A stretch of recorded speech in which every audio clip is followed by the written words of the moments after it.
And welcome.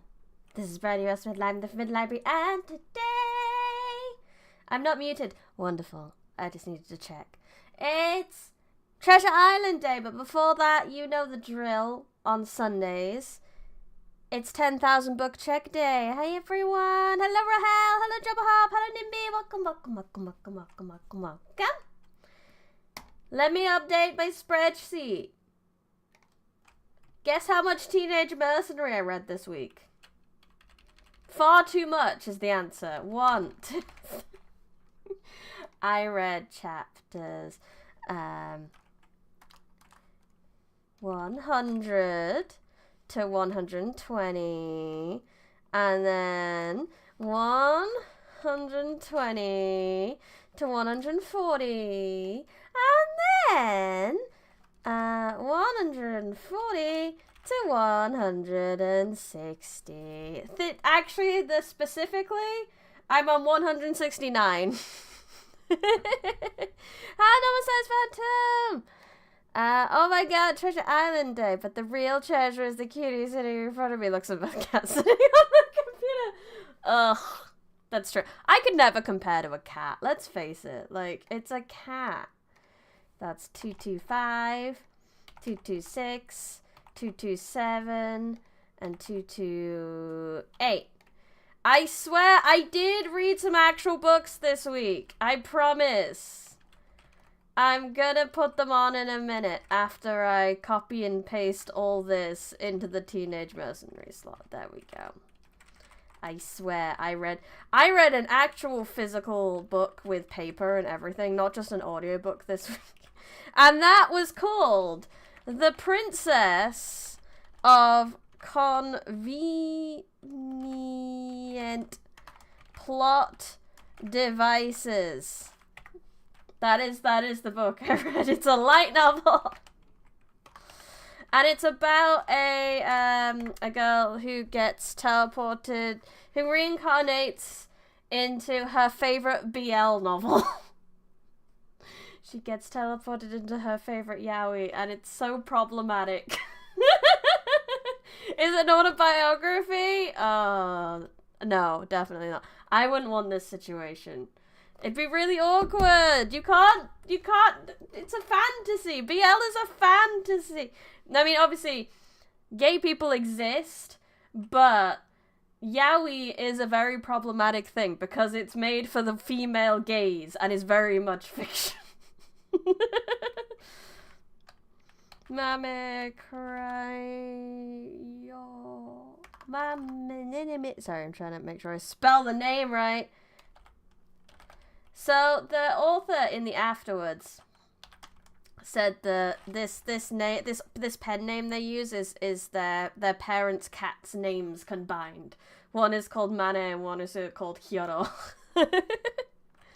And it was illustrated wonderfully by Mitsuya Fuji. It was problematic as fuck. It was great. As it should be, because it's like all the like BL novels don't normally, like, especially this one made no sense. This one, being gay was like generally a problem because so many people were gay and so many nobles were gay that they had to like they always tried to have a man and a brother and a sister child, so that the sister could have kids and give them to the brother because the brother would end up with another man. It was really weird. Really, really weird, but I really kind of enjoyed it. When I really shouldn't have enjoyed it. It was trash. Absolute trash. But it was good trash. Tasty, tasty trash. My sister got me Nikolai Gogol's Dead Souls for my birthday. So I've been reading my collection of his short stories. But I'm getting into it. Nice. 229. This is a serious book. Well, it's a YA still. It's a fantasy YA called Children of Blood and Bone. It is a novel. And it is by Tommy Adeyemi?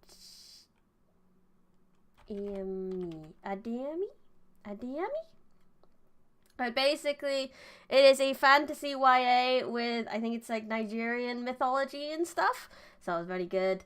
A different culture is always fun to read. And I liked it very much. Aren't we all technically? That's what they said at the end. That's the whole point of the book. You didn't even read it normal size fantasy. You just summarized it. I mean, I'm not full packing peanuts. Yes, we are children of blood and bone. That's one of the last lines of the book. But it's very good on the way there, so I recommend that one. It's a very good one, very good book. The cover's very striking, so if you've been in a bookstore in the last few years, it's probably been on one of the specials table. It was quite popular when it came out at the time. I don't know if it is now, but I saw it around a lot. It has like the nose up of a black girl with like big wavy white hair at the top. It's very striking, very good book. Highly recommend. And I'm reading the next Percy Jackson again, so that'll be on next week's. But that brings me my total to 771, I think. Yeah, that seems about right. I did 1, 2, 3, 4, 5. So yeah, that's correct. Heck yeah. Now to what we're actually here for. No, quick. No.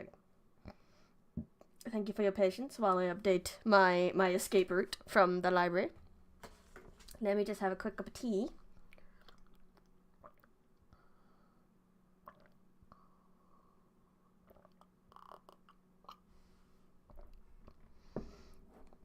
Yes, you're more likely to see it on the YA shelves or the fantasy shelves than you are on the horror thriller. That much is for sure. But we are reading... Oh, Boris, you're just in time. I'm literally just about to do the recap. And then we're going to go on and do some reading. So, Jimmy Gibberton, Jim Hawkins. A man came to stay at the inn that him and his family run. His father unfortunately died, probably partly due to the stress this man caused. And this man brought a chest with him. In that chest was riches and a map. There were some pirates after that riches and a map, so after he died of the black spot, the pirates tried to get in and get the map. But Jim and his mother had escaped with enough riches, hopefully to cover his stay and repair the place afterwards, and the map. He took it to his good friend Dr. Livesley, and Dr. Livesley was like, fuck yes, let's go to this island that it says, because this may be where the Grand Pirate, the One Piece, may reside. The Grand Pirate Flint's treasure with the One Piece may reside. So they sent a dude, what was his name? What was the other guy's name? Smollett, Captain Smollett, yeah. Well, they sent Dr. Livesley's squire friend down to Bristol to go get a boat and a crew together, and he did not close his mouth, and his crew is obviously so very trustworthy. The most trustworthy crew you've ever seen. The ringleader seems to be the chef, Captain Silver, and they also had a captain who was not part of this, called Captain Smollett, who's like, I don't trust this. The native gamer has been around for nearly a year! Nearly a year! Thank you so much. Hello. Thank you. And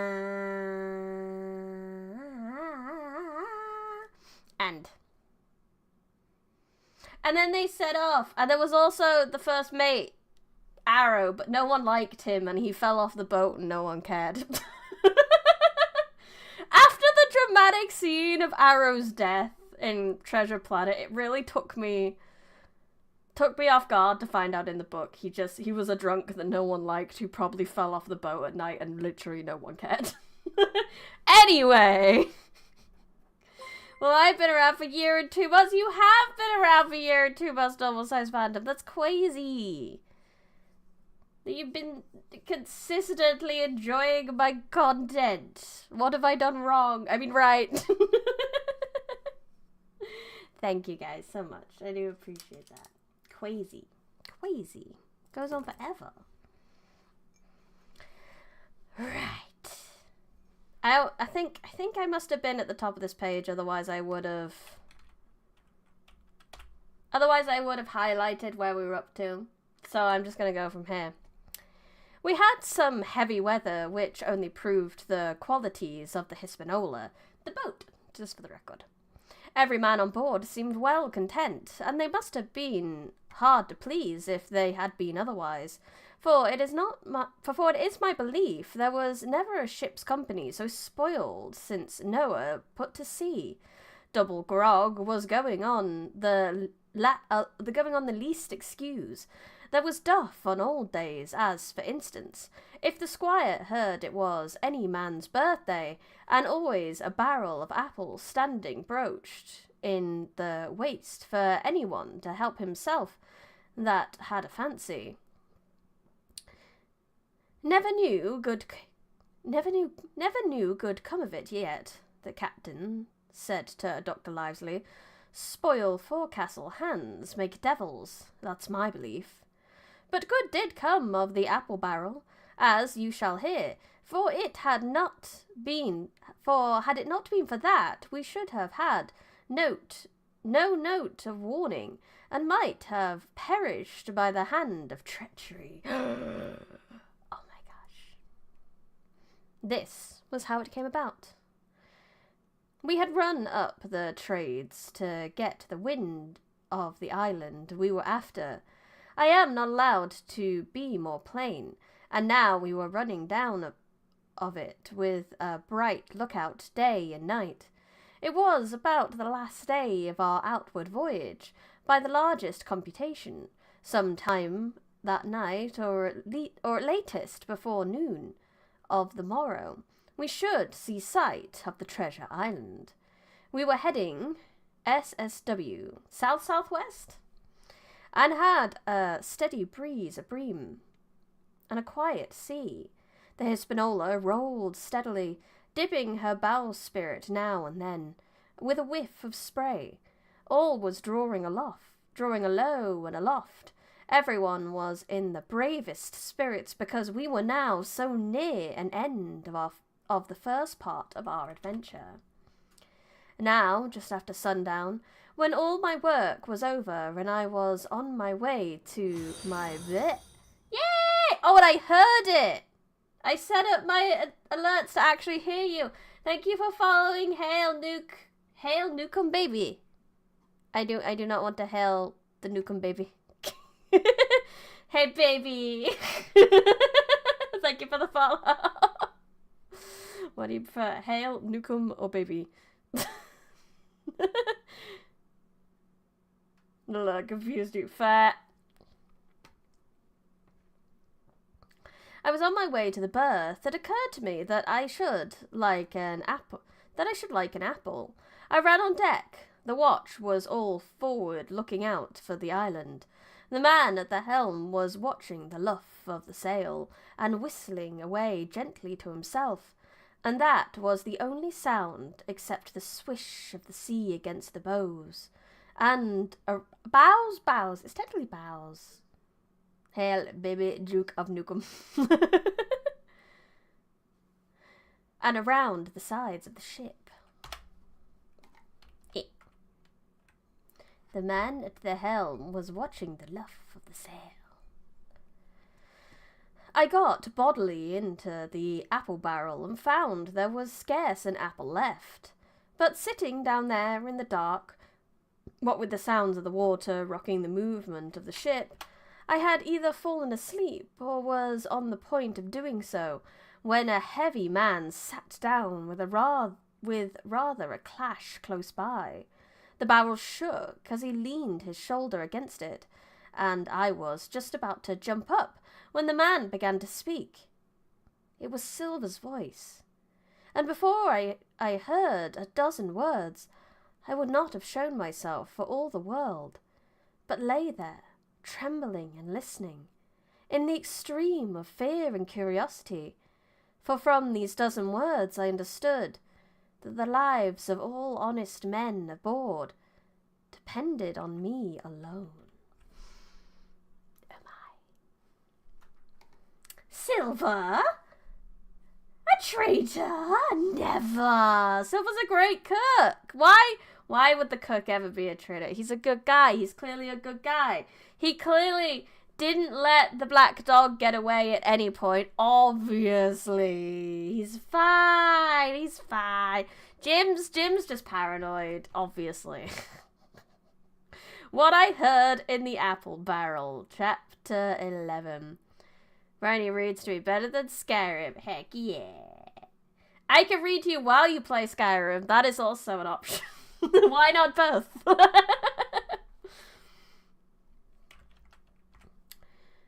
No, not I, said Silver. Flint was captain. I was quartermaster along with my timber leg. The same broadside I lost my leg. Old Pew lost his deadlights. It was a master surgeon, him, that amputate me out of college and all. Latin by the bucket and whatnot, but he was hanged like a dog and sun-dried like the rest at Corso Castle. That was Robert's men. That was and comed from changing names to their ships, Royal Fortune and so on. Now that a ship was christened, so let us stay, I says. So it was the Cassandra as brought us all safe home from Malabar, after England took the Viceroy of the Indies. So it was with the old Walrus, Flint's old ship, as I've seen amuck with red blood and fit to sink with gold. Sun looks different today. What could that be? Good old C86. C86.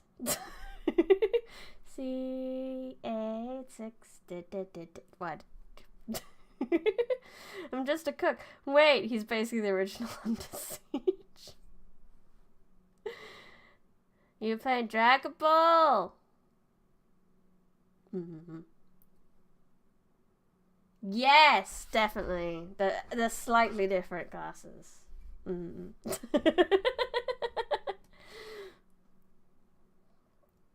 Ah! Cried another, that of the youngest hand on board, and evidently full of admiration. Oh, he's young? Okay. He was the he was the flower of the flock, was Flint. Davis was a man too, by all accounts, said Silver. I never sailed along with him. First with England, then with Flint. That's my story. And now, here on my own account, in a manner of speaking, I laid by 900 safe from England and 2,000 after Flint. That ain't bad for a man before the mast, all safe in bank. 'Tain't earning now, it's saving does it. You may lay to that. Where's all England's men now? Dunno. Where's Flint's? Why, most of 'em on board here. The fact, and glad to get the duff. Been begging before that some odd of 'em, old Pew, as has lost his sight, and might have thought shame, spends £1,200 in a year, like a lord in Parliament. Where is he now? Well, he's dead now, and under hatchets, but for 2 years before that, shiver me timbers, the man was starving. He begged and he stole and he cut throats, and starved at that by the powers. I love it when they say shiver me timbers. It's great. Demon Slayer. I like you just fine. But don't interrupt Briny's reading with ads. God damn it, Demon Slayer.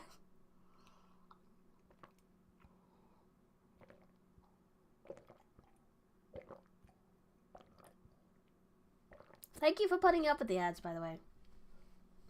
Your ad taxes are appreciated. Well, it ain't much use after all, said the young seaman.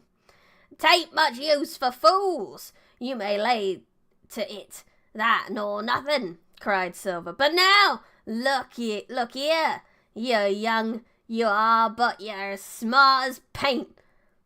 I see that when I set my eyes on you, and I'll talk to you like a man."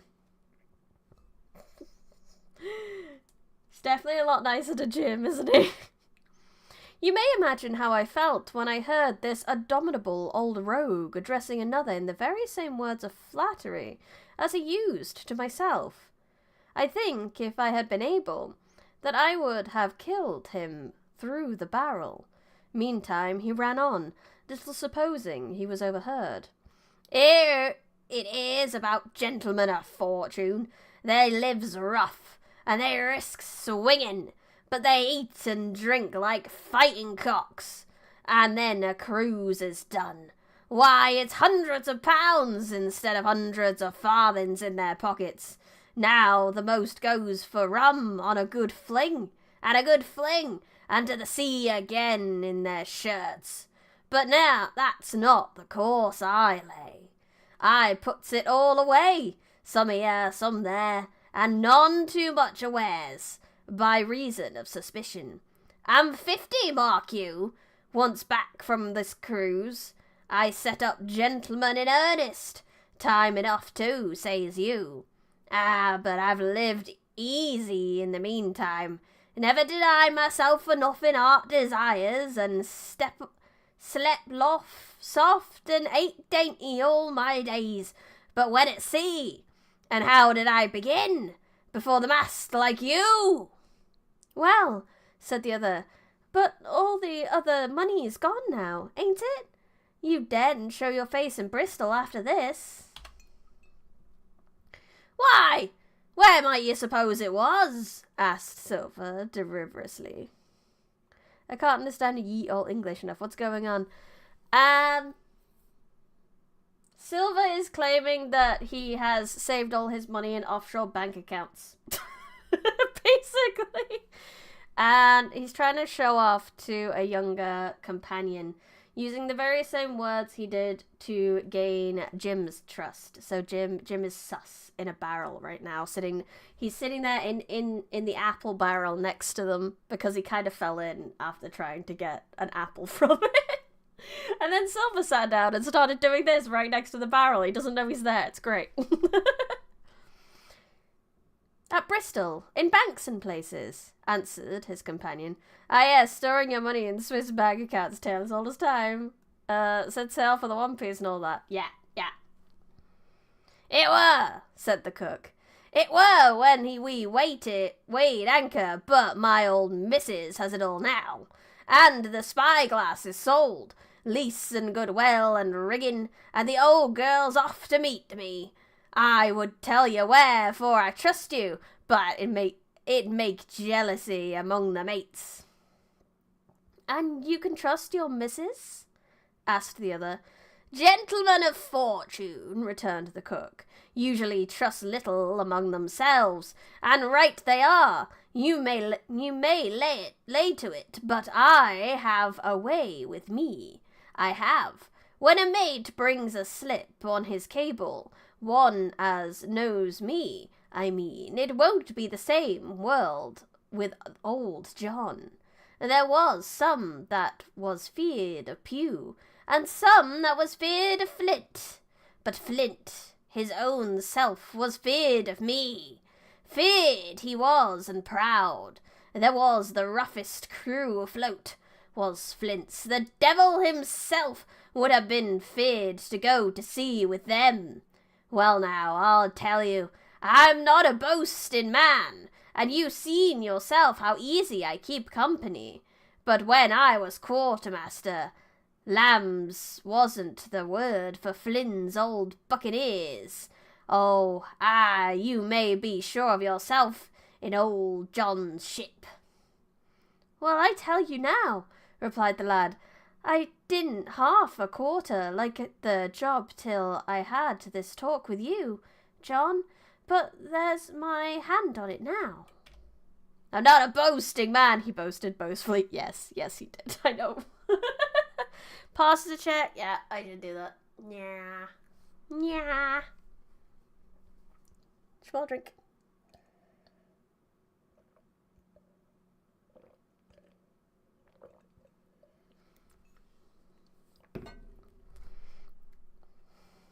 A brave lad you were, and smart too, answered Silver, shaking hands so heartily that the barrel shook. And a finer figurehead for a gentleman of fortune I never clapped my eyes on. By this time I had begun to understand the meaning of their terms. By a gentleman of fortune they plainly meant that neither more nor less than a companion than a common pirate. And the little scene that I had overheard was the last act in the corruption of one of the honest hands, perhaps of the last one left aboard. But on this point I was soon relieved, for Silver, giving a little whistle, a third man strolled up and sat down by the party. "Dick square!" I'm not sure your dick should be square, bro. Go see a doctor. I didn't know either. You never know. I guess everyone's different. You can't tell with humans, said Silver. "Oh, I know Dick was square," returned the voice of coxswain Israel Hands. "He's no fool, is Dick." I see the Dickie. The Nightwing Dickie. The name Dickie. Better than Dick's butt. Gotta find the square hole. Goes in the square hole. Or Dick's gun. Dick Burnington. Dick Spawning Guns. Terrible. And he turned his quid and spat.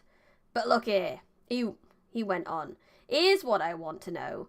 Barbecue. How long are we..." So, I will say barbecue is what they call Silver as the cook. Just 'cause.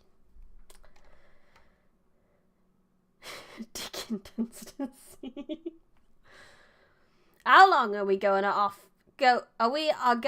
stand off and on like a blessed bumboat?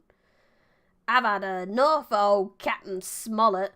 He's eased me long enough, by thunder. I want to go into that cabin, I do. I want their pickles and wines and that. Israel, said Silver. I'm really sorry. I don't have a variety of pirate voices, so they've all got the same pirate voice. Your head ain't much account, nor ever was, but you're able to hear, I reckon, leastways. Your ears is big enough. Now here's what I say. You'll berth forward, and you'll live hard, and you'll speak soft, and you'll keep sober till I give the word. And you may lay to that, my son. Well, I don't say no, do I? Growled the coxswain. What I say is when, and what's what I say? When? By the powers, cried Silver. Well now, if you want to know, I'll tell you when. The last moment I can manage, that's when. Here's a first-rate seaman, Captain Smollett, sails the blessed ship for us. Here's this squire and doctor with a map and such. I don't know where it is, do I? No more than you, do you? Says you. Well, then, I mean this squire and doctor shall find the stuff, and help us get it aboard, by the powers, then we'll see. If I was sure of you all, tons of double Dutchmen, I'd have Captain Smollett navigate us halfway back again before I struck. Why, we're all seamen aboard here. I should drink, I should think. said the lad Dick. Oh, it's the lad Dick. I don't have to be piratey for the lad Dick. He's only just become a pirate, you know. He hasn't developed his piratey rasp. Why, we're all seamen aboard here, I should think, said the lad Dick. We're all forecastle hands, you mean, snapped Silver. We can steer a course, but who's to set one? That's what all you gentlemen split on, first and last. If I had my way, I'd have Captain Smollett work us back into the trades at least. Then I'd have no blessed miscalculations with a spoonful of water a day. But I know the sort you are. I'll finish 'em at the island as soon as the blunt's on board. And a pity it is. But you're never happy till you're drunk. Split my sides, have a sick heart to sail with the likes of you. Easy Long John, cried Israel. Who's a crossing of you? Why, how many tall ships, think ye, now, have I laid aboard, and now many brisk lads drying in the sun, an execution dock. How long is Long John Silver? He's so long. He's like Long Cat, but a pirate.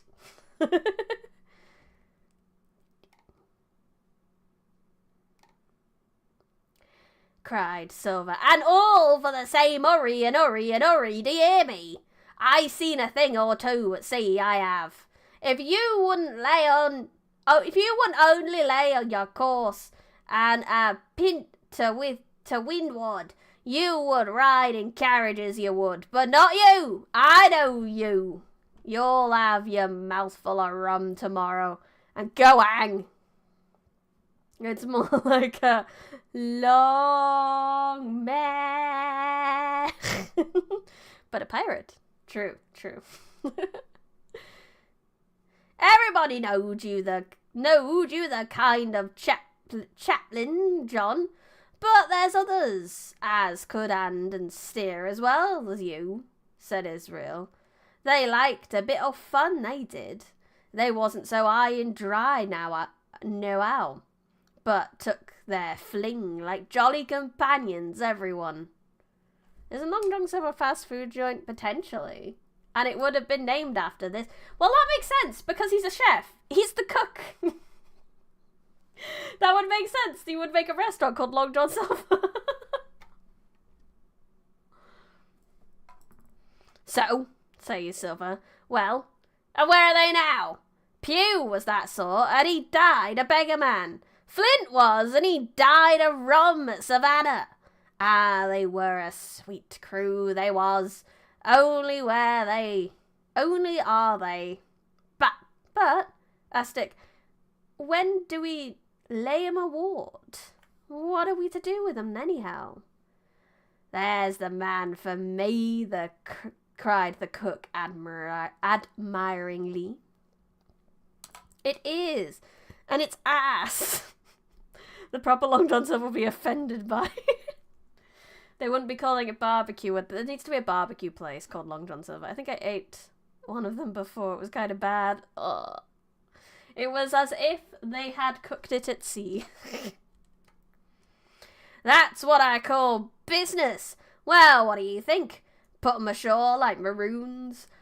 What would have been England's way? Or cut 'em down like that much pork?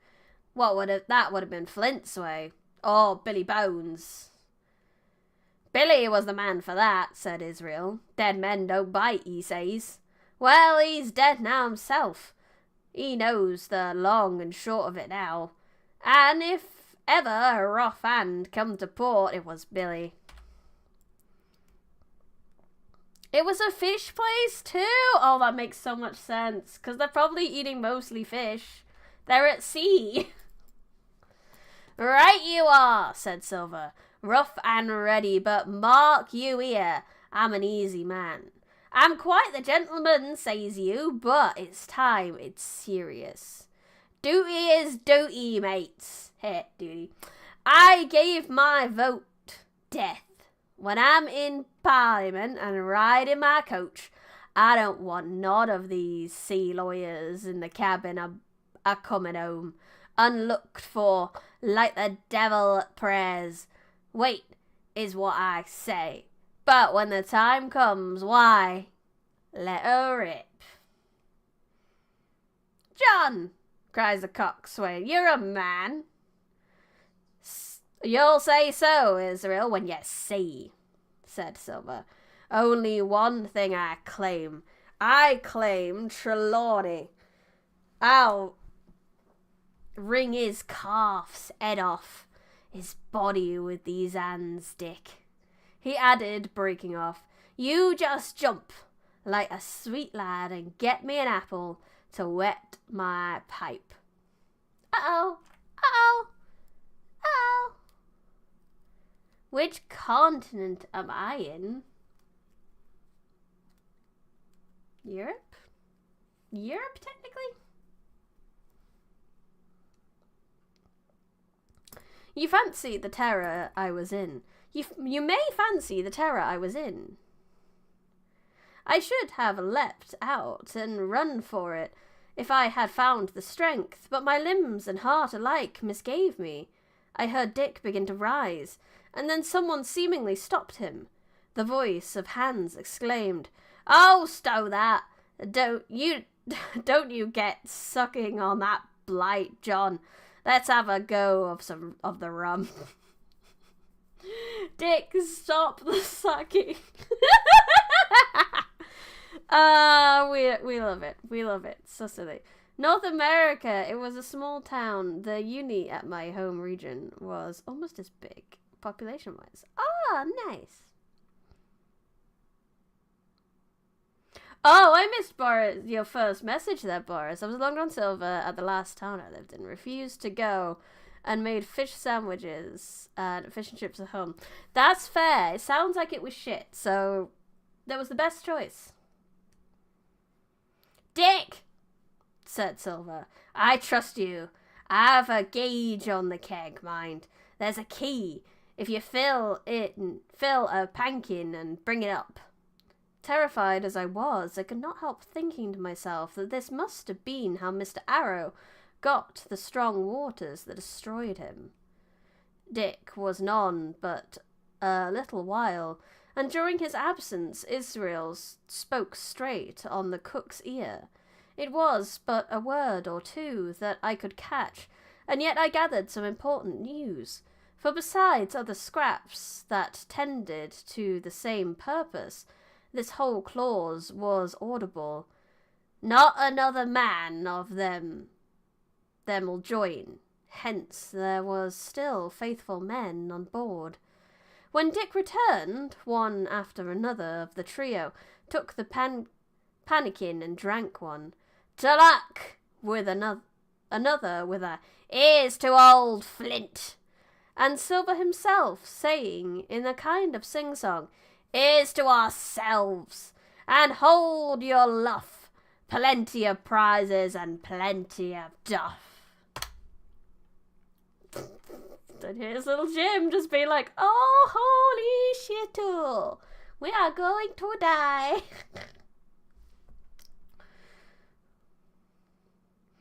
Just then a sort of brightness fell upon me in the barrel, and looking up I found the moon had risen, and was silvering the mizzen top, and shining white on the luff of the foresail, and almost at the same time the voice of the lookout shouted, "Land ho! We are here!"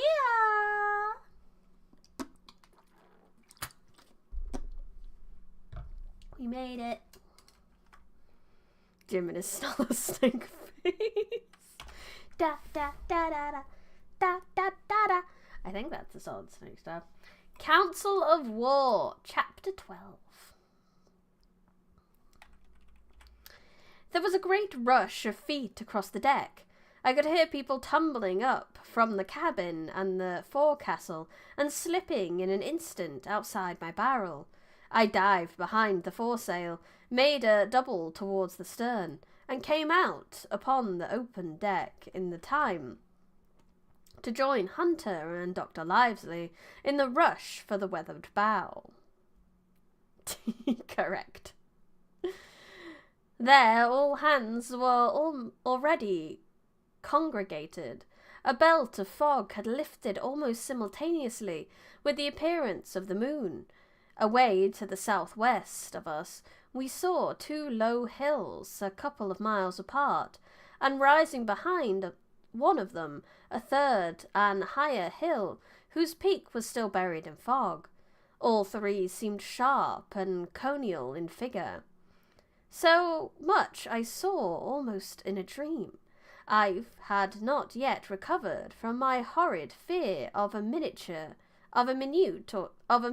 or two, and then I heard the voice of Captain Smollett issuing orders. The Hispaniola was laid a couple of points near the wind, and now sailed a course that would just clear the island on the east. "And now, men," said the captain, when all was sheeted home, "has any one of you seen that land ahead?" "I have, sir," said Silver. "I've watered there with a trader I was a-cooking." The anchorage on the south, behind an ice an behind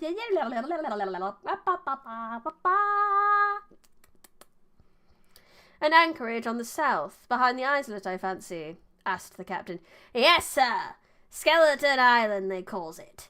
It was a main place for pirates once, and a hand we had on board knowed all the names for it. That hill to the north they call the foremast hill. There are 3 hills in a row running south'ard for, main and mizzen, sir. But the main, that's the big un with the cloud on it, they usually calls the Spyglass, by reason of a lookout they kept when they was in the anchorage clearing. For it's there they clean their ships, sir, asking your pardon." "I have a chart here," says Captain Smollett. "See if that's the place." Long John's eyes burned into his head as he took the chart, but by the fresh look of the paper, I knew he was doomed to disappointment. This was not the map we found in Billy Bones's chest, but an accurate copy, complete in all things, names and heights and surroundings, with the single exception of the red crosses and the written notes. Sharp as must have been his annoyance, Silver had the strength of mind to hide it. "Yes, sir," said he. "This is the spot, to be sure, and very prettily drawn, too. Who might have done that, I wonder?" The pirates were too ignorant, I reckon. Aye, here it is. Captain Kidd's Anchorage. Just the name my shipmate called it. There's a strong current runs along the south, and then away north up the west coast.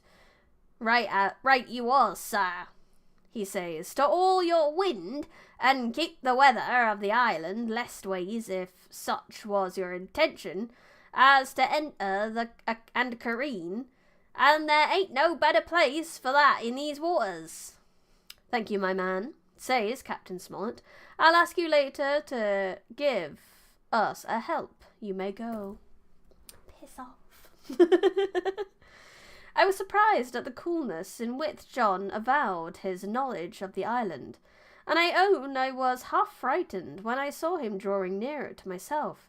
He did not know, to be sure, that I had overheard his counsel from the apple barrel, and yet I had by this time taken such horror of his cruelty, duplicity, and power that I could scarce conceal a shudder when he laid his hand on my arm. "Ah," he says, "this here is the sweet spot, this island. A sweet spot for a lad to get ashore. You'll bathe and you'll climb trees and you'll hunt goats. You will, and you'll get aloft on them hills like a goat yourself. Why, it makes me young again. I was going to forget my timber leg, I was.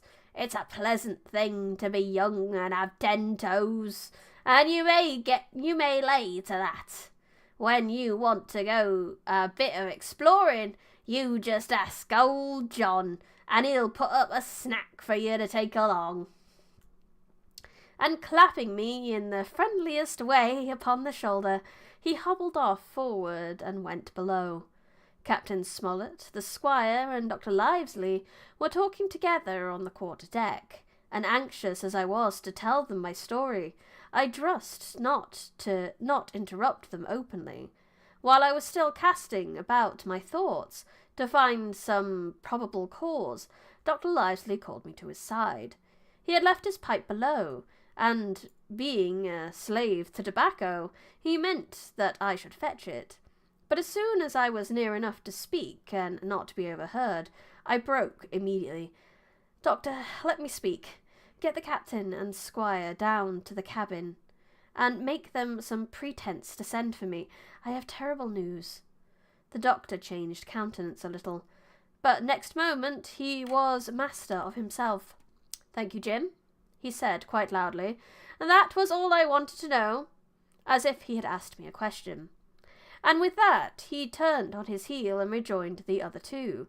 They spoke together for a little, and though none of them started or raised his voice, or so much as whistled, it was plain enough that Dr. Livesley had communicated my request, for the next thing I heard was the captain give an order to Job Anderson, and all hands were peeped on deck. "My lads," said Captain Smollett, "I've a word to say to you. This land that we have sighted is a place we have been sailing for. Mr. Trelawney, being a very open-handed gentleman, as we all know, has just asked me a word or two, and as I was available to tell him that every man on board has done his duty alow and aloft, as I never ask to see it done better, why, he and I and the doctor are going below to the cabin to drink your health and luck, and you'll have grog served out for your drink to our health and luck. I'll tell you what I think of this. I think it handsome. And if you think as I do, you'll give a good sea cheer for gentlemen that does it." The cheer followed. That was a matter of course, but it rang out so full and hearty that I confess I could hardly believe these the same men plotting for our blood. "One more cheer for Captain Smollett!" cried Long John when the first had subsided. And this also was given a will. On the top of that, the three gentlemen went below, and not long afterwards word was sent forward that Jim Hawkins was wanted in the cabin. I found them all three seated round the table, a bottle of Spanish wine and some raisins before them, and the doctor smoking away with his wig on his lap. That I knew was a sign that he was agitated. The stern window was open, for it was a warm night, and you could see the moon shining behind the ship's wake. "Now, Hawkins," said the squire, "you have something to say. Speak up." I did as I was bid, and, as short as I could make it, told the whole details of Silver's conversation. Nobody interrupted me till I was done, nor did any one of the three of them make so much as a movement, but they kept their eyes on my face from first to last. "Jim," said Dr. Livesley, "take a seat."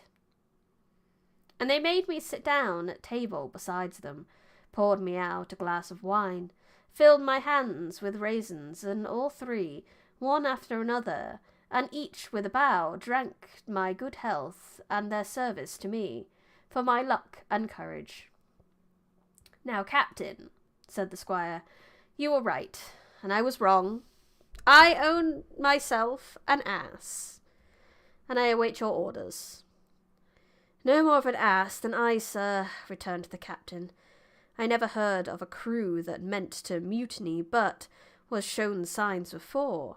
For any man that had an eye in his head to see mischief and take steps according, but this crew," he added, "beats me." Captain, said the doctor, with your permission, that's Silver, a very remarkable man. He'd look remarkably well from a yardarm, sir, returned the captain. But this is talk. This doesn't lead to anything. I see 3 or 4 points, and with Mr. Trelawney's permission, I'll name them. You, sir, are the captain. It is for you to speak, says Mr. Trelawney grandly. Hydration.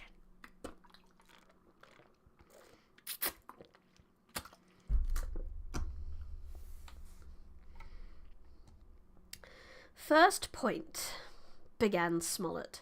We must go on, because we can't turn back. If I gave the word to go about, they would rise at once. Second point. We have time before us, at least until this treasure's found. Third point. There are faithful hands. Now, sir, it's got to come to blows sooner or later, and what I propose is to take time by the forelock, as the saying is, and come to blows some fine day when they least expect it. We can count, I take it, on your own home servants, Mr. Trelawney. As upon myself, declared the squire. 3, reckoned the captain. Ourselves make 7, counting Hawkins here. Now about the honest hands. Most likely Trelawney's own men, said the doctor, those he hand-picked up for himself before he lit on Silver. Nay, said the squire, Hans was one of mine. I did think he could have trusted Hans, added the captain. And to think that they're all Englishmen, broke out the squire. Sir, I could find it in my heart to blow up this ship. Well, gentlemen, said the captain, the best that I can say is not much. We must lay to, if you please, and keep a bright lookout. It's trying on a man, I know. It would be pleasanter to come to blows, but there's no help for it till we know our men. Lay to, and whistle for a wind. That's my view. Jim here, said the doctor, can help us more than anyone. The men are not shy with him, and Jim is a noticing lad. Hawkins, I put my prestigious faith in you, added the squire. I began to feel pretty desperate at this, for I felt altogether helpless, and yet, by an odd train of circumstance, it was indeed through me that safety came. In the meantime, talk as we pleased. There were only 7 out of 26 on whom we knew we could rely, and out of these 7, 1 was a boy, so that the grown men on our side were 6 to their 19. Part 3. My Shore Adventure. Chapter 13. How I began my shore adventure. I have an itchy foot. Okay, foot itched. The appearance of the island when I came on deck next morning was altogether changed. Although the breeze had now utterly ceased, we had made a great deal of way during the night, and were now lying becalmed about half a mile to the southeast of the low eastern coast. Grey-coloured woods covered a large part of the surface.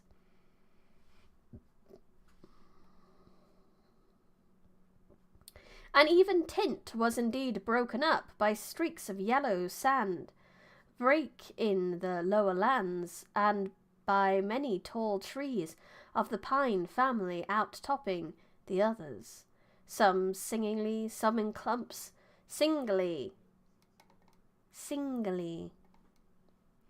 But the general colouring was uniform and sad.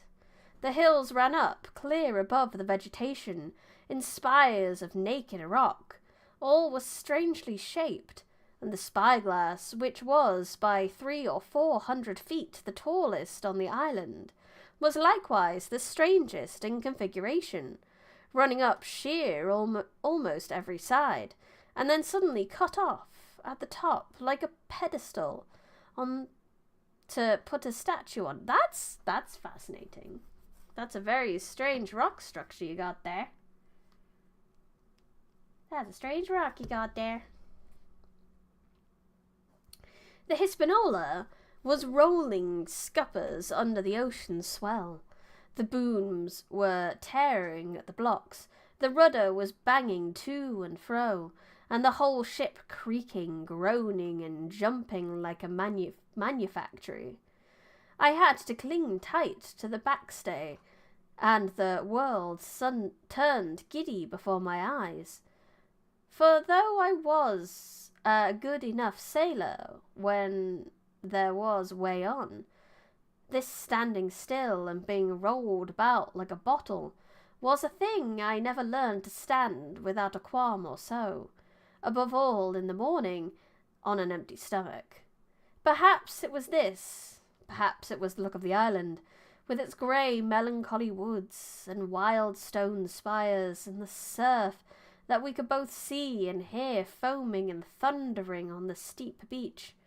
At least, although the sun shone bright and hot, and the shore birds were fishing and crying all around us, and you would have thought anyone would have been glad to get to land after being at sea.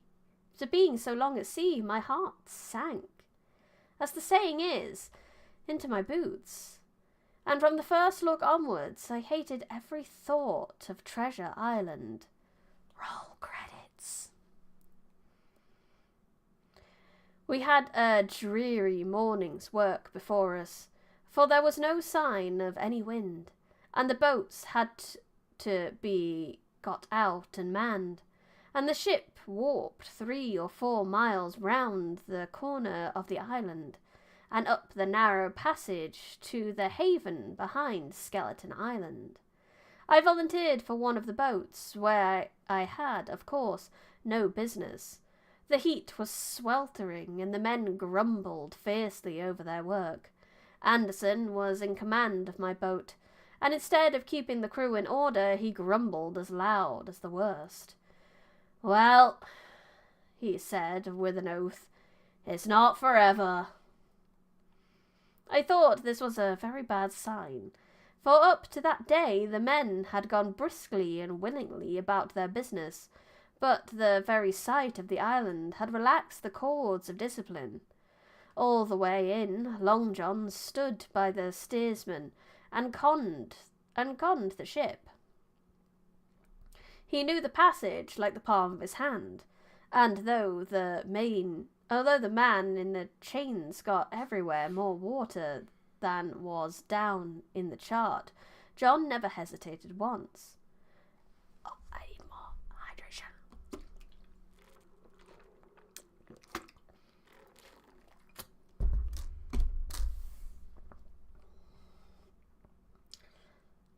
"There's a strong sucker with the ebb," he said, "and this here passage has been dug out in a manner of speaking with a spade." We brought up just where the anchor was in the chart, about 1/3 of a mile from each shore, the mainland on one side and Skeleton Island on the other. The bottom was clean sand. The plunge of our anchor sent up clouds of birds wheeling and crying over the woods. But in less than a minute they were down again, and all was once more silent.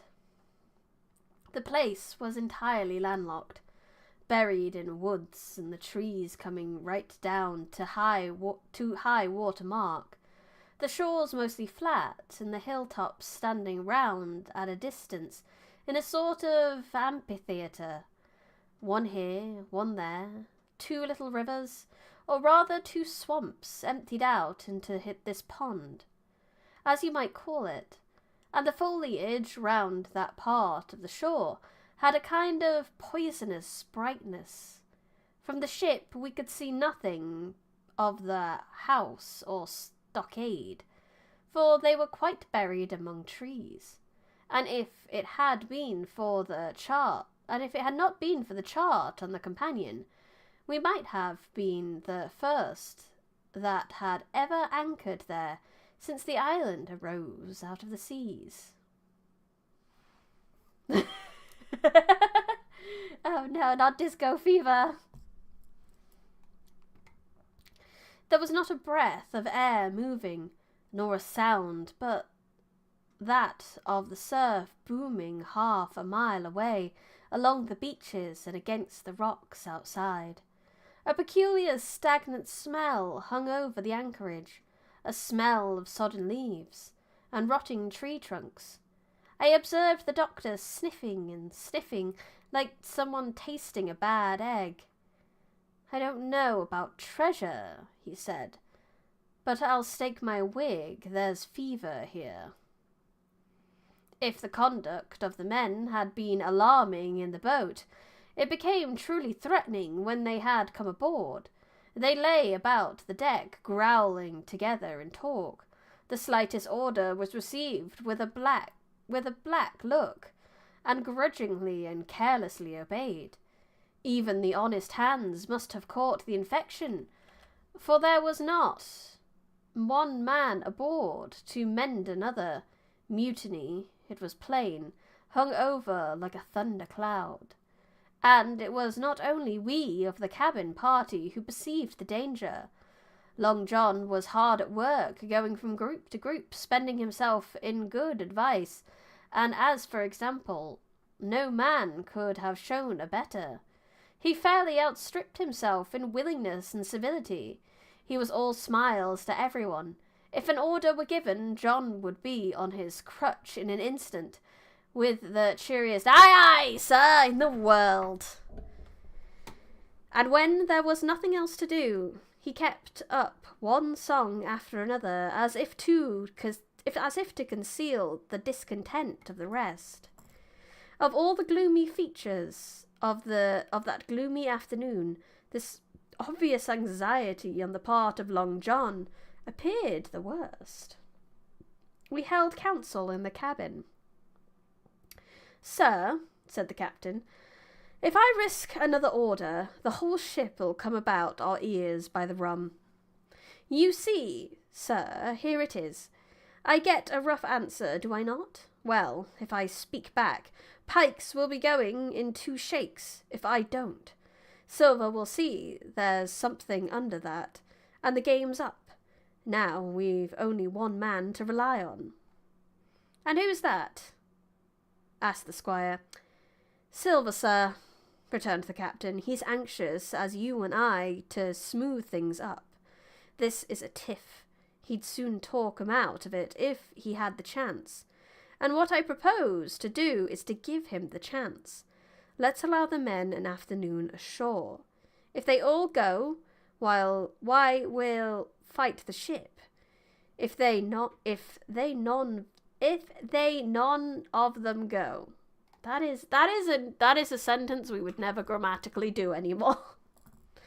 "If they none of them go, well then, we hold the cabin, and God defend the right. If some go, you mark my words, sir, Silver'll bring 'em aboard again as mild as lambs." Smart, using your enemy. It was so decided. Loaded pistols were served out to all the shore men. Hunter, Joyce, and Redruth were taken into our confidence, and received the news with less surprise and better spirit than we had looked for. And then the captain went on deck and addressed the crew. "My lads," said he, "we've had a hot day, and are all tired and out of sorts. A turn ashore'll hurt nobody. The boats are still in the water. You can take the gigs, and as many as please go ashore for the afternoon. I'll fire a gun half an hour before sundown." I believe the silly fellows must have thought they would break their shins over treasure as soon as they were landed, for they all came out of their sulks in a moment and gave a cheer that started the echo in a far-away hill, and sent the birds once more flying and squalling around the anchorage. The captain was too bright to be in the way. He whipped out of sight in a moment, leaving Silver to arrange the party. I fancy it did as well as he did so. He had been on deck. Had he been on deck, he could no longer so much as have pretended not to understand the situation. It was plain as day.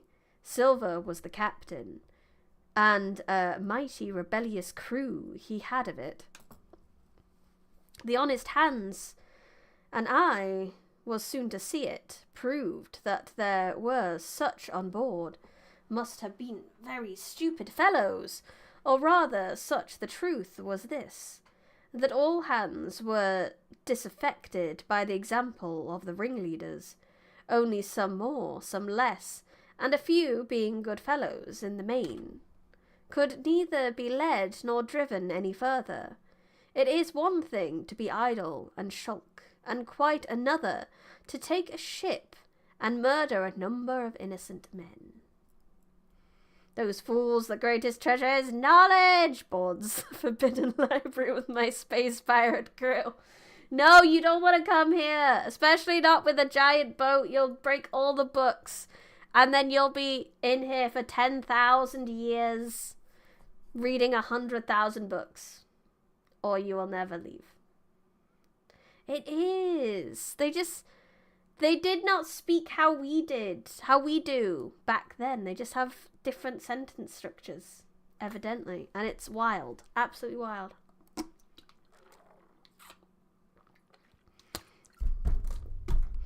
At last, however, the party was made up.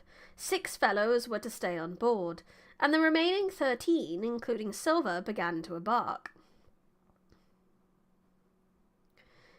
10,000 years of not paying student loans and I get all the books. No, you still have to pay money. You still have to pay your rent and your loans.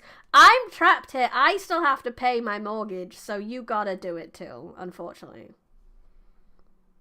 You still have to do that. Except now you have to whore yourself on the internet for a while.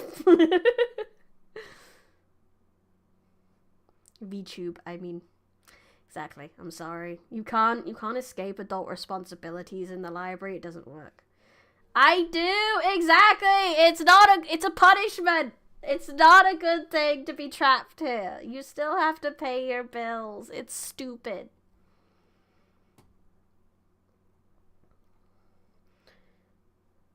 Then it was that 3 came into my head, the first of the mad notions that contributed so much to save our lives.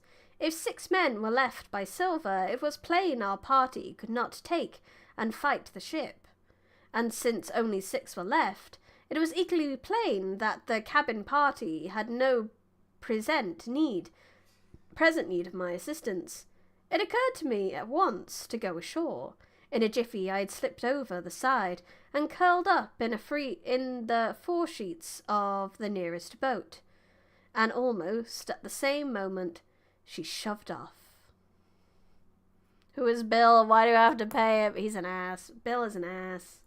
And he wants all the money, or he'll take your house and your power and your internet and your electricity and your phone and all those things. It's very poopy. Send me to the chair.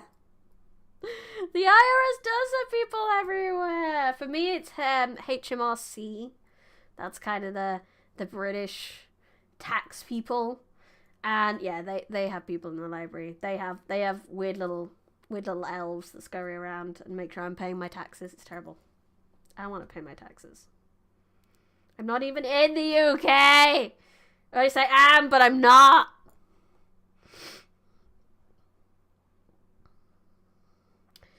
No one took notice of me, only the bow oar saying, "Is that you, Jim? Keep your head down."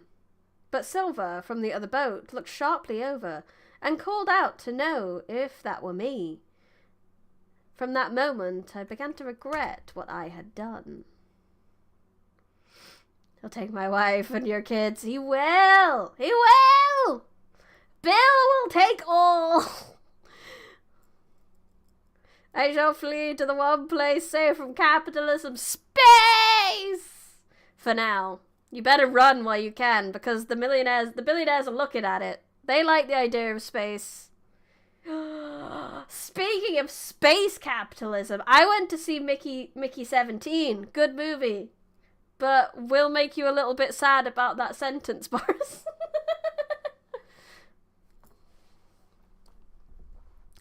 The crews raced for the beach, but the boat I was in, having some start and being at once the lighter and the better manned, shot far ahead of her consort, and the bow had struck among the shore-side trees, and I had caught a branch and swung myself out and plunged into the nearest thicket, while Silver and the rest were still 100 yards behind.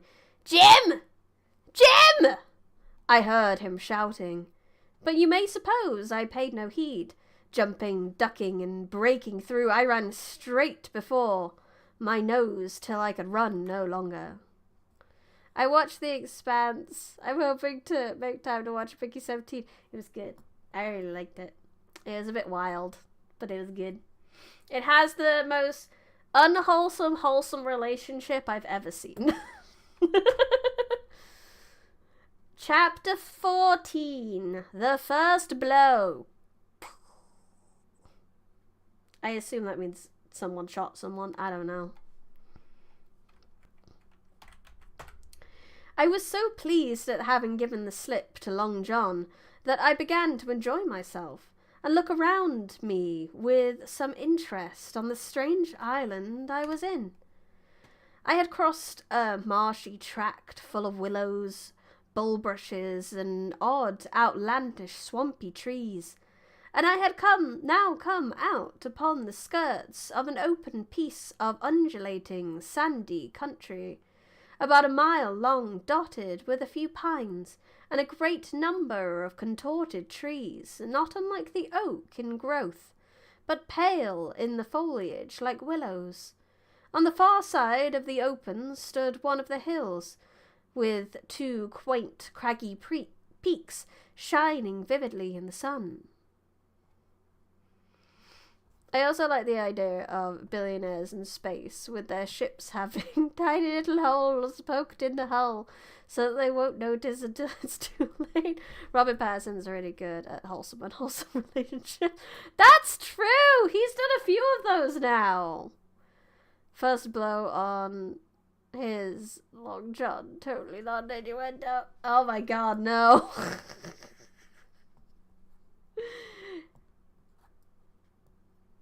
It's actually about the ridiculous effort of blowing up pool floating chairs.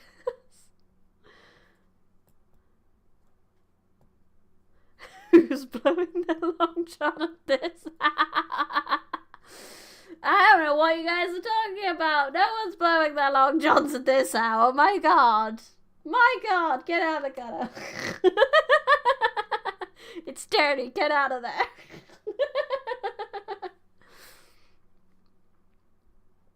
I now felt for the first time the joy of exploration. The isle was uninhabited. My shipmates I had left behind, and nothing lived in front of me but dumb brutes and fowls. I turned hither and hither and thither among the trees. Here and there and flowering plants unknown to me. Here and there I saw snakes, and one raised its head from a ledge of rock and hissed at me with a noise not unlike the spinning of a top. Little did I suppose that he was a deadly enemy, and that noise was the famous rattle. When I came to a long thicket of these oak-like trees, live or evergreen oaks, I heard afterwards they should be called, which grew low along the sand like brambles, the burrows curiously twisted, the foliage compact, like thatch. The thicket stretched down from the top of the sandy knolls, spreading and growing taller as it went, until the reach of the margin of the board reedy fen, through which the nearest of the little rivers soaked its way into the anchorage. The marsh was streaming in the strong sun, and the outline of the spyglass trembled through the haze. All at once there began to go a sort of bustle among the bulrushes. A wild duck flew up with a quack, another followed, and soon over the whole surface of the marsh a great cloud of birds hung screaming and circling in the air. I judged at once that some of my shipmates must be drawing near along the borders of the fen, nor was I deceived, for soon I heard a very distant and low tones of a human voice, which, as I continued to give ear, grew steadily louder. This put me in great fear, and I crawled under the cover of the nearest live oak and squatted there, hearkening, as silent as a mouse. Another voice answered, and then the first, which I now recognized to be Silver's, once more took up the story and ran on for a while the stream, only now and again interrupted by the other. By the sound they must have been talking earnestly, and almost fiercely, but no distinct word came to my hearing. At last the speakers seemed to have paused, and perhaps to have sat down, but for not only did they cease to draw any nearer, but the birds themselves began to grow more quiet, and settle again to their places in the swamp.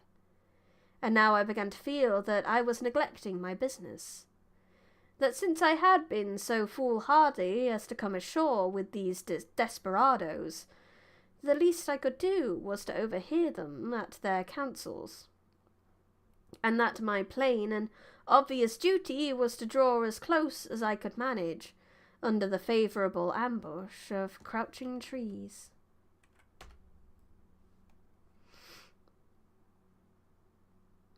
I could tell the direction of the speakers pretty exactly, not only by the sound of their voices, but by the behaviour of the few birds that still hung in alarm above the heads of the intruders. Crawling on all fours, I made steadily but slowly progress towards them, till at last, raising my head to an aperture along the leaves, I could see clear down into a little green dell beside the marsh, and closely set about the trees, where Long John Silver and another of the crew stood face to face in conversation. The sun beat full upon them. Silver had thrown his hat beside him on the ground, and his great smooth blonde face, all shining with heat, was lifted to another man's in a kind of appeal. "Mate," he was saying, "it's because I thinks gold dust of you, gold dust, and you may lay to that. If I hadn't took to you like pitch, do you think I'd have been here a warning of you? All's up, you can't make no mend. It's to save your neck that I'm a speaking. And if one of the wild uns knew it, where I'd be, Tom, now tell me where I'd be." "Silver," said the other man. I observed he was not only red in the face, but spoke as hoarse as a cow, and his voice shook too, like a taut rope. "Silver," says he, "you're old, and you're honest, or has the name for it, and you've money too, which lots of poor sailors hasn't, and you're brave, and I'm mistook, and will you tell me you'll let yourself be led away with that kind of a mess of swabs? Not you. As sure as God sees me, I'd sooner lose my hand than turn again my duty." And then all of a sudden he was interrupted by a noise. I had found one of the honest hands. Well, here at the same moment came news of another. Far away out in the marsh there arose, all of a sudden, a sound like a cry of anger, then another on the back of it, and then a horrid, long-drawn scream. The rocks of the spyglass re-echoed it a score of times. The whole troop of marsh birds rose again. Whole troop of marsh birds. I've lost where I was. Found it. Darkening heaven, with a simultaneous whir and a long after that death yell was still ringing in my brain. Silence had re-established its empire, and only the rustle of the redescending birds and the boom of the distinct surges disturbed the languor of the afternoon. Hey chat, if we hit 2,000 likes in this video, I'll betray the crew. So make sure you hit that like button for the next best prank. Not true, just a comment read.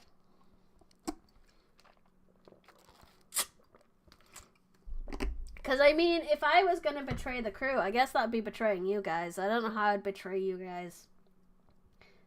I think... Would that be like becoming a YouTuber or something? Because that's like the furthest from my content I could probably get. And I would also not be comfortable with it. Hey, what's up? It's your boy BBQ, man. John Silver here, and I'm performing 30-day mutiny challenge.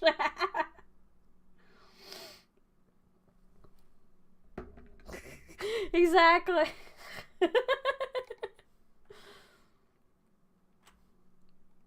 Bragcom John, oh heck yeah.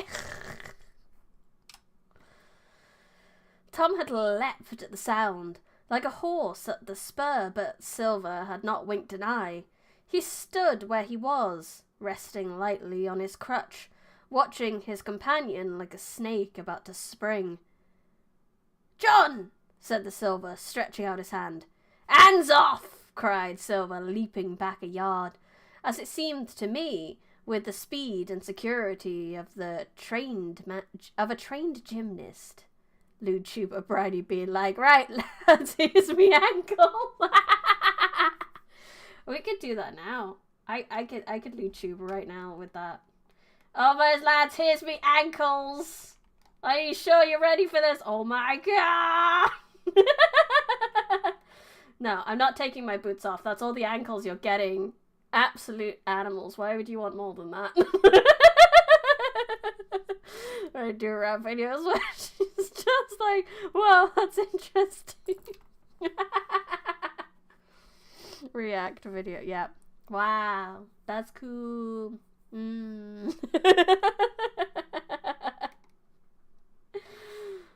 I know, right? So scandalous. You've never seen content so lewd in your life!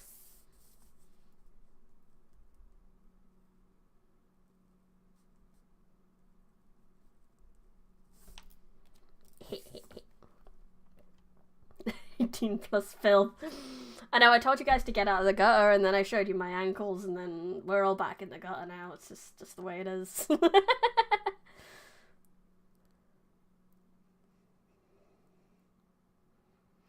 Hands off, if you like, John Silver, said the other. It's a black conscience that that can make you feared of me. But in heaven's name, tell me, what was that? That, returned Silver, smiling away, but warier than ever, his eye a mere pinpoint in his big face, but gleaming like a crumb of glass. That, oh, I reckon that'll be Alan. And at this point, Tom flashed out like a hero. Alan! He cried.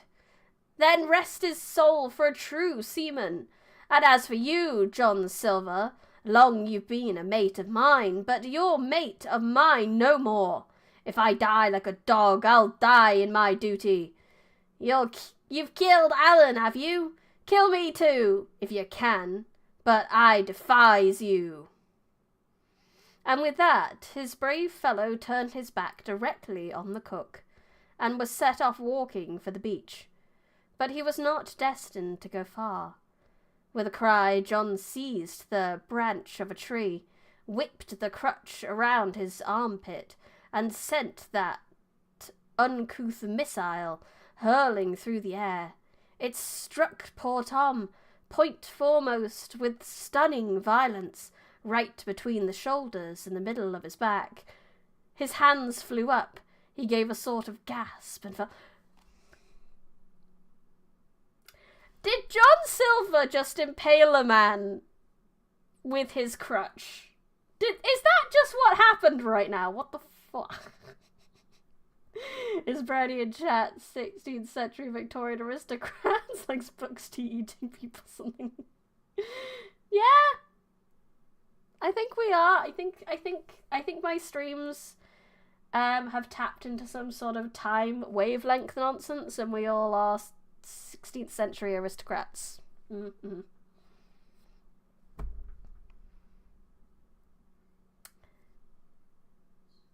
But he was not destined to go far with with uncouth missile. Struck poor Tom point foremost, and with stunning violence right between the shoulders.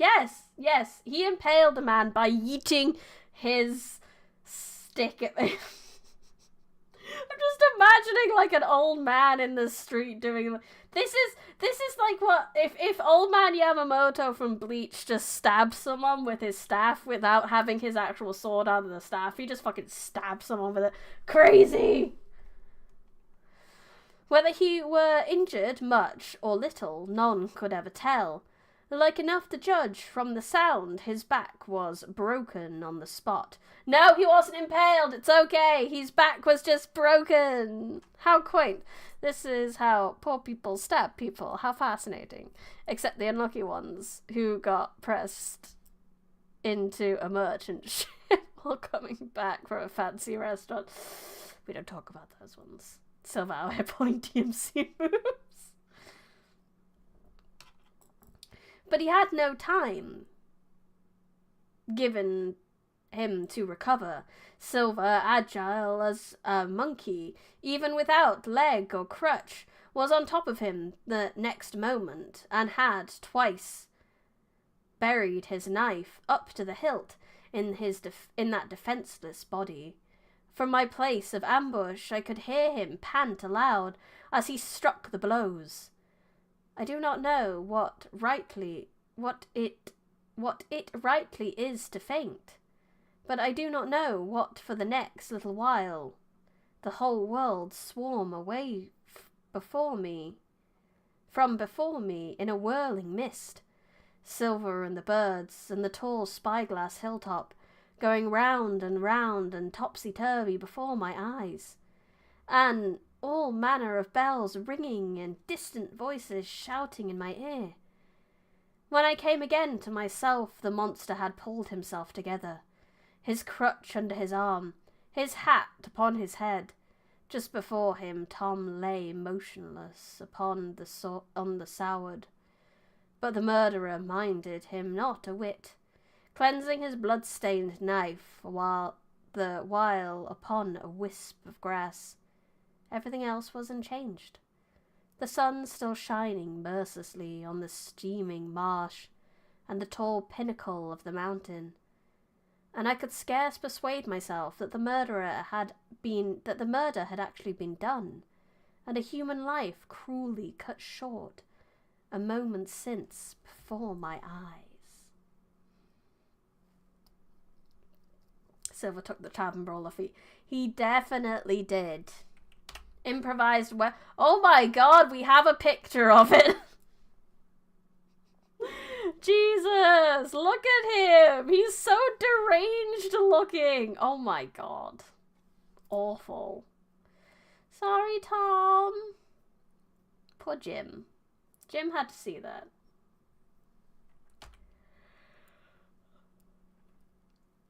I'm so glad we got the coloured version of that, because the black and white one just isn't quite as striking. But now John had his hand in his pocket, and brought out a whistle, and blew it. Several modulated blasts, and rang far across the heated air.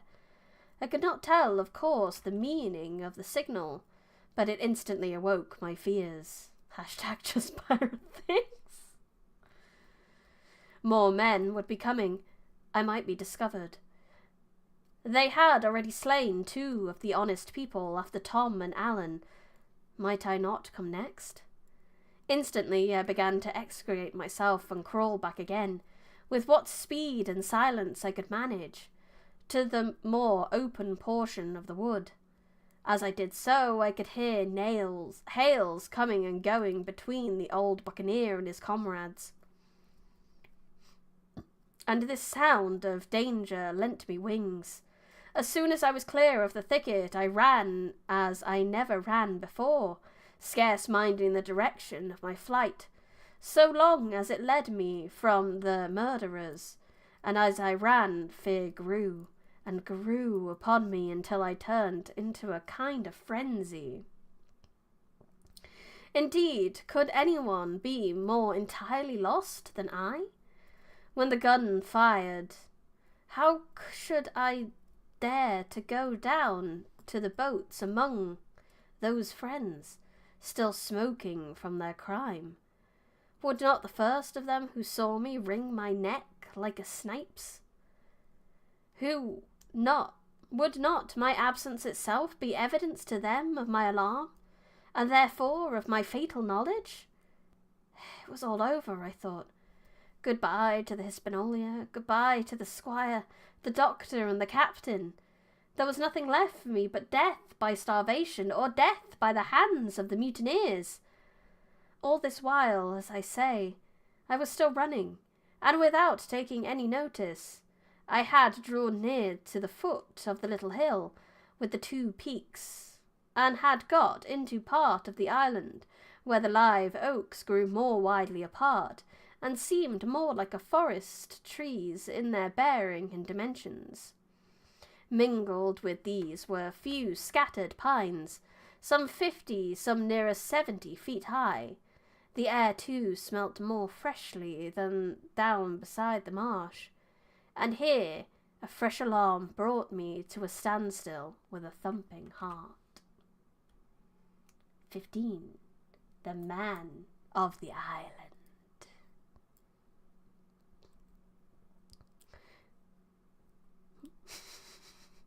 We got coloured and black and white versions of Silver Murders a Man. We did! We got both. It was great. All we need, clip with tons of unnecessary cuts and zooms repeating the same few seconds like a telenovela.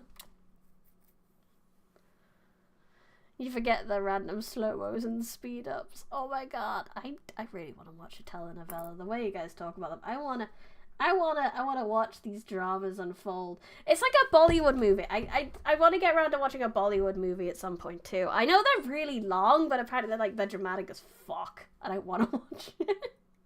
I want to see. But first, we drink.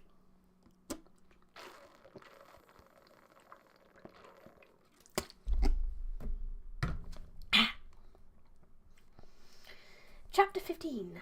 The Man of the Island. From the side of the hill, which was here steep and stony, a spout of gravel was dislodged, and fell rattling and bounding through the trees. Sholay is great if you want some old school Bollywood. I'm gonna write that down. I would love to.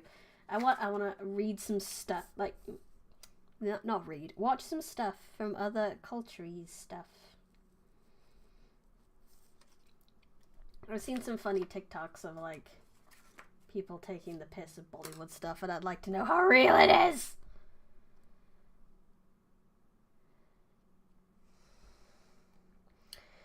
From the side of the hill, which was here steep and stony, a sprout of gravel was dislodged, and fell rattling and bounding through the trees. My eyes turned instinctively in that direction, and I saw a figure leap with great rapidity behind the trunk of a pine. Oh, it's the robot! I mean the robot! What it was, whether bear or man or monkey, I could in no wise tell. It seemed dark and shaggy. More I knew not, But the terror of this new apparition brought me to a stand. I was now, it seemed, cut off upon both sides. Behind me the murderers, before me this lurking nondescript. And immediately I began to prefer the dangers that I knew to those I knew not. Silver himself appeared less terrible in contrast with this creature of the woods, and I turned on my heel, looking sharply behind me over my shoulder, began to retrace my steps in the direction of the boats. Instantly the figure reappeared, and making a wide circuit began to head me off. I was tired, at any rate, but had I been as fresh as when I rose, I could see it was in vain for me to contend in speed with such an adversary. From trunk to trunk the creature flitted like a deer, running manlike on 2 legs, but unlike any man I had ever seen, stooping almost double as it ran. Yet a man it was. I could no longer be in doubt about that. I began to recall what I heard of cannibals. I was within an ace of calling for help, but the mere fact that he was a man, however wild, had somewhat reassured me, and my fear of Silver began to revive in a proportion. I stood still, therefore, and cast for some method of escape, and as I was so thinking, the recollection of my pistol flashed into my mind. As soon as I remembered I was not defenceless, courage glowed again in my heart, and I set my face resolutely for this man of the island, and walked briskly towards him. He was concealed by this time behind another tree trunk, but he must have been watching me closely, for as soon as I began to move in his direction, he reappeared and took a step to meet me. Then he hesitated, drew back, came forward again, and at last, to my wonder and confusion, threw himself on his knees and held out his clasped hand in supplication. At that I once more stopped. "Who are you?" I asked. "Ben Gum," he answered, and his voice sounded hoarse and awkward like a rusty lock. "I'm poor Ben Gum, I am, and I haven't spoken with a Christian in 3 years. Oh my God, but I may have spoken to other people, but they weren't Christians, so I didn't want to talk to them." I know of 2 wholesome Bollywood movies that isn't action, like Stars on Earth and 3 Idiots. Oh, I'm gonna write these down. Stars on Earth, 3 Idiots. Yay, recommendations. Bollywood has been a rising region for cinema, both for really goofy rule of cool movies and some good serious films too. Good. Like Stars on Earth is so good. It's about the struggle of a dyslexic boy on a society that does not really recognize such a condition. Oh, that's cool. Writing those recommendations down, because got a friend. Yes, we like getting good recommendations from each other. Been speaking of the damn Mormons the whole time. The Protestants, my God.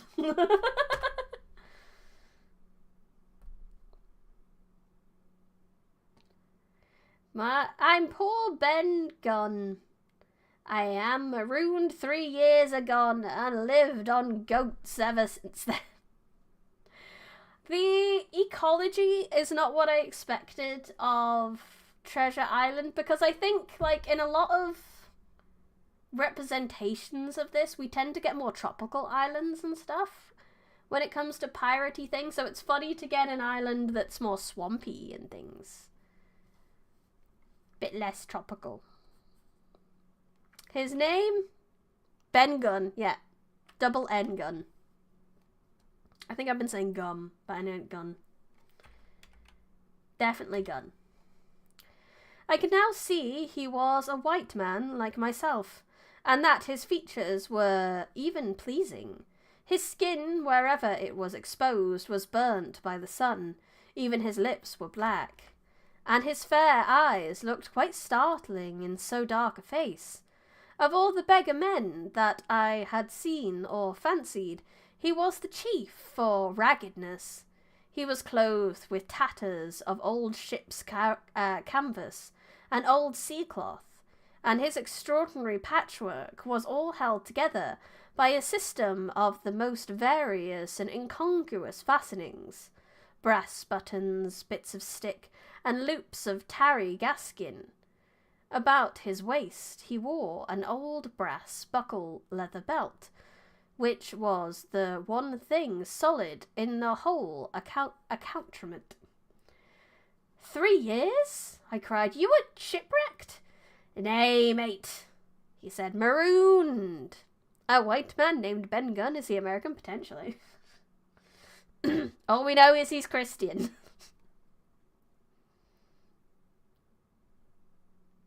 Yeah, Jim's got a type, I guess.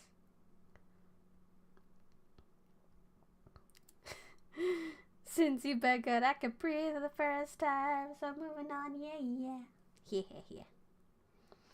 I had heard the word, and I knew it stood for a horrible kind of punishment common among the buccaneers, in which the offender is put ashore with a little powder and shot left behind on some desolate and distant island.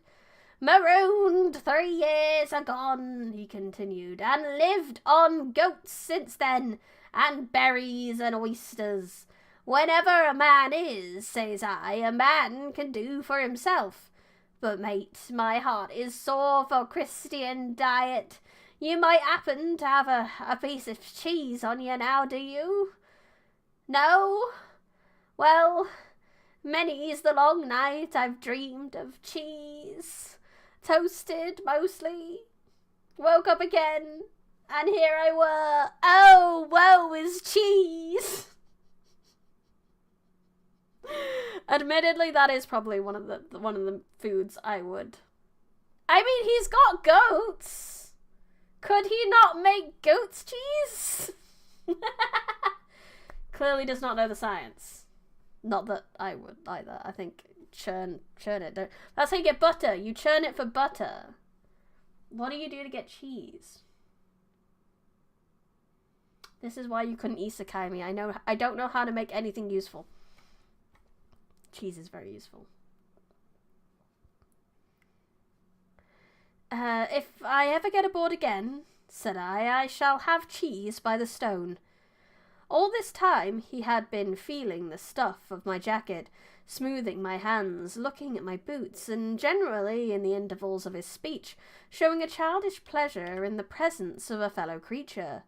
But at last, at my words, he perked up into a kind of startled slyness. Cheese is processed using certain kinds of bacteria, which creates curds, and then a few more things happen. Narrowhood. I've seen people make mozzarella, but I guess it's kind of like when you make jelly, you need like a little powder or whatever, and you put it in, and then you go do, and then you do the cloth thing, and you go psh. I don't know. Cheesecloth. That's a thing. I know that's a thing. If ever you get aboard again, says you, he repeated. Why, now, who's to hinder you? Not you, I know, was my reply. And right you was, he cried. Now, you, what do you call yourself, mate? Jim, I told him. Jim, says he, quite pleased apparently. Well now, Jim, I've lived that rough as you'd ashamed to hear of it. Now, for instance, you wouldn't think I had a pious mother to look at me, he asked. Why, no, not in particular, I answered. Ah, well, he said, but I had remarkable pious, and I was a civil, pious boy, and I could rattle off my catechism that fast, and as you could tell one word from another. And here's what it come to, Jim, and it's begun with a chuck farthing on the blessed gravestones. You can make it simply by adding simple cheese by adding vinegar to cheese, but that's a bit different. Now hodor. That's all I remember. I think it was first discovered when milk was stored in containers made from stomachs of animals, which from travel helped mix it something. I'm stretching my memory. Your memory's pretty good. That's a good explanation. A cloth made of cheese.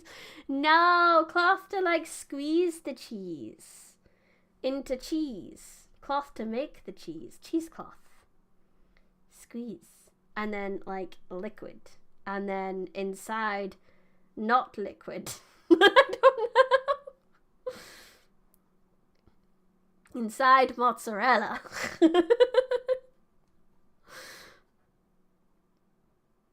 I tried making cheese before. It didn't work well. Just burned my finger. Oh, that's sad. That's the worst.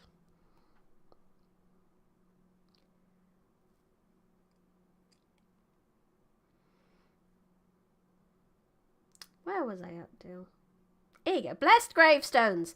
That's what it begun with. But it went further than that.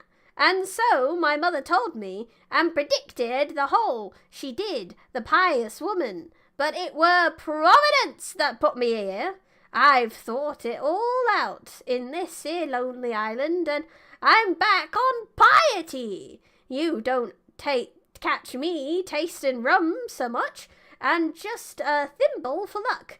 Of course, the first chance I have, I'm bound I'll be good, and I see the way to Jim, looking all around him and lowering his voice in a whisper, I'm rich! I now felt sure the poor fellow had gone crazy in his solitude, and I supposed I must have shown the feeling in my face, for he repeated the statement, Rich! Rich, says I, and I'll tell you what, I'll make a man of you. Jim, that sounds dirty.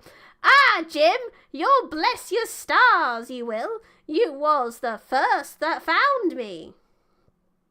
And at this came suddenly a lowering shadow over his face, and he tightened his grasp upon my hand and raised a forefinger threateningly before my eyes.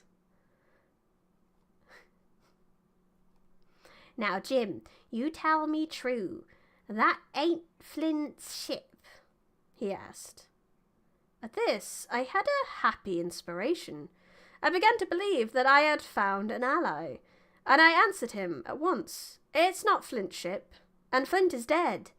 And I'll tell you true, as you ask me, there are some of Flint's hands aboard. Worse luck for the rest of us. Not a man with one leg, he gasped. Silver, I asked. Ah, Silver, says he. That were his name. He's the cook, and the ringleader too. He was still holding me by the wrist, and at that he gave it quite a wringing. Oh, if you was sent by Long John, said he, I'm as good as pork, and I know it. But there was you, do you suppose? I had made my mind up in a moment, and by way of answer told him the whole story of our voyage, and the predicament in which we found ourselves. He heard me with keenest interest, and when I had done, he patted me on the head. You're a good lad, Jim, he said, and you'll be all in a clove hitch, and you're all in a clove hitch, ain't you? Well, you must put your trust in Ben Gunn. Ben Gunn's the man to do it.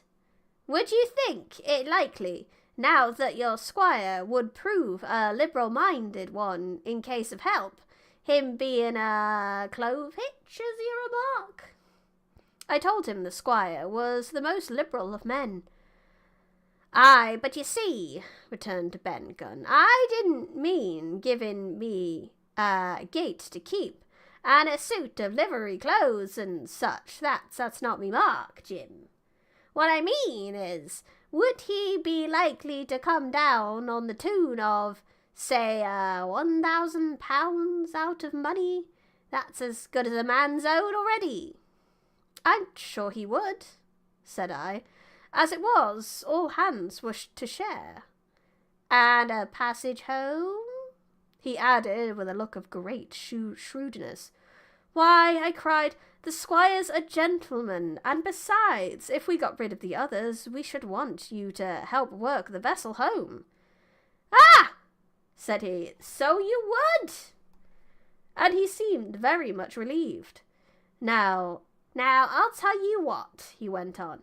So much I'll tell you, and no more. I were in Flint's ship when he buried the treasure. He and six strong seamen.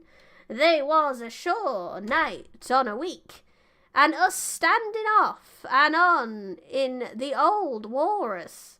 One fine day up went the signal, and here come Flint by himself in a little boat, and his head done up in a blue scarf. The sun was getting up, and mortal white he looked about the cutwater. But there he was, you mind, and the six all dead and buried. How he done it, not a man aboard of us could make out. It was battle, murder, and sudden death lestways, him against six. Billy Bones was the mate. Long John he was quartermaster, and they asked him where the treasure was. Ah, says he, you can go ashore if you like, and stay, he says, but as for the ship, she'll beat up for more, by thunder. That's what he said. Well, I was in another ship 3 years back, and we sighted this island. Boys, said I, here's Flint's treasure. Let's land and find it. Six drunk stupid. Shut up, Howdy. The captain was displeased at that, but my messmates were all of a mind and landed. 12 days they looked for it, and every day they had the worst word from me, until one fine morning all hands went aboard. As for you, Benjamin Gunn, says they, here's a musket, says they says, and a spade and a pickaxe. You could stay here and find Flint's money for yourself, they says. Well, Jim, 3 years I have been here, and not a bite of Christian diet from that day to this. But now you look here, look at me. Do I look like a man before the mast? No, says you. Nor I weren't neither, says I says. And with that he winked and pinched me hard. Just you mention them words to your squire, Jim, he went on. Nor he weren't neither, that's the words. 3 years he were the man of this island, light and dark, fair and rain, and sometimes he would maybe think upon prayer, says you, and sometimes he would maybe think of his old mother, so be she's alive, you'll say. But the most part of Gunn's time, this is what you'll say, the most part of his time was took up by another matter, and then you'll give him a nip like I do. And he pinched me again, in the most confidential manner. Then, he continued, then you'll up, and you'll say this, God is a good man, you'll say. And he puts a precious sight more confidence, a precious sight, mind that, in a gentleman born than in these gentlemen of fortune, having been one himself. Well, I said, I don't understand one word that you've been saying, but that's neither here nor there, For how am I to get on board? Ah, said he. That's the hitch for sure. Well, there's my boat. What I made with my 2 hands. I keep her under the white rock. If the worst comes to the worst, we might try that after dark. Hey! He broke out. What's that? For just then, although the sun had still an hour or two to run, all the echoes of the island awoke and bellowed to the thunder of the cannon. They've begun to fight, I cried. Follow me. And I begun to run towards the anchorage, my terror all forgotten, while close at my side the marooned man in his goat's skins trotted easily and lightly. Left, left, he says. Keep to your left hand, mate Jim. Under the trees with you. There's where I killed my first goat. They don't come down here now. They're all mash-headed on them mountains for fear of Benjamin Gunn. Ah, and there's the cemetery. Cemetery, he must have meant. Oh, cemetery. Cemetery, he must have meant. You see those mounds? I come here and pray nows and thens, and I thought maybe a Sunday would be about due. It were quite a chapel, but it seemed more solemn like.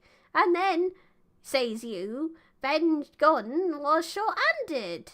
No chapman nor such a Bible and a flag, you says. So he kept talking as I ran, neither expecting nor receiving any answer. The cannon shot was followed, after a considerable interval, by a volley of small arms. Another pause, and then, not a quarter mile in front of me, I beheld the Union Jack flutter in the air above the wood. Part 4. The Stockade. First we have to drink.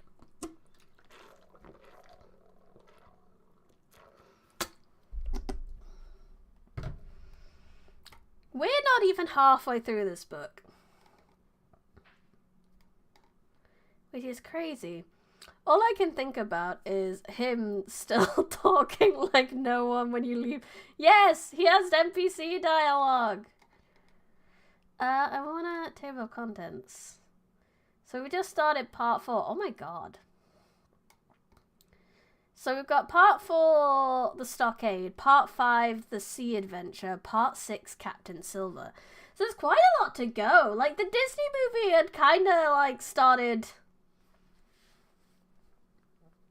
rolling up by this point. Like, most of the like, treasure... Wait, that's Treasure Planet. Not halfway through the book, and they still aren't in space. Wait, that's Treasure Planet. But Treasure Planet, when they got to the planet, that was like the last third of the movie. Like when they got to the actual island. So this is quite crazy that we're only 40% of the way through. I'm interested to see what extra things are in there. It's got to be exciting. We've met Ben already, so that's fun. I look forward to more, and we will have more next week. But for now, we are done. Thank you so much, everyone, for coming. Thank you, everyone in chat. Thank you, everyone in lurk. Thank you, anyone who watched the VOD. Oh, I'd like to tell you guys something. I wrote some Moon Girl this week. I'm trying to get back onto writing Moon Girl again. I'd like to finish my book series. I know I normally say subscribe and stuff first.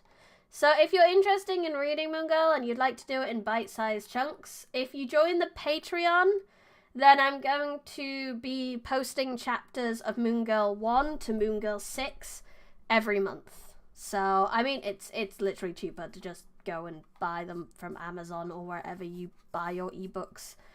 But, yeah, if you're curious, and like I said, if you want them in more bite-sized chunks rather than just whole books, the Patreon is a great place to go for that now, because that's going to be the main short story content on Patreon for a while. Short story. But there's 2 more books I need to write for Moon Girl. There's one that I have written but isn't published. Just put it in a 10-year hiatus, then do a random video game co-ops. No! I will not be George R.R. Martin. I will finish my goddamn series. There's 2 more books.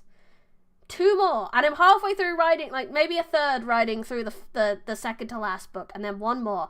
And I will get them done. I want to get it done. So I've started feeling the itch to write again, and it's been really fun to get back to it. It's very exciting. So I just wanted to tell you guys that I'm thinking about that again. And like I said, if you want the shorts in chunks, Patreon's good. But don't die in the middle of writing a series. Like, yeah, I'll try not to. I'll do my best. I don't plan on dying anytime soon, but you never know. Anyway, thank you so much, everyone, for coming. Thank you, everyone in chat. Thank you, everyone who looked. Thank you, everyone who watches the VOD. If you have not already, I'd highly appreciate it if you could leave a like on the video, subscribe to the channel. And if you are on Twitch, you should give the channel a cheeky follow. Next week, hopefully I can stream a little bit more. I might put in some, like, smaller streams, because there's a couple of days where I could stream, but maybe not for as long. So if you guys are okay with the idea of maybe just hour streams, I might be able to stream Thursday that way, and Friday's probably only going to be 2 hours rather than 3 hours. We're going to fit things in where we can. So, like I said, we'll test that out this week and see what happens.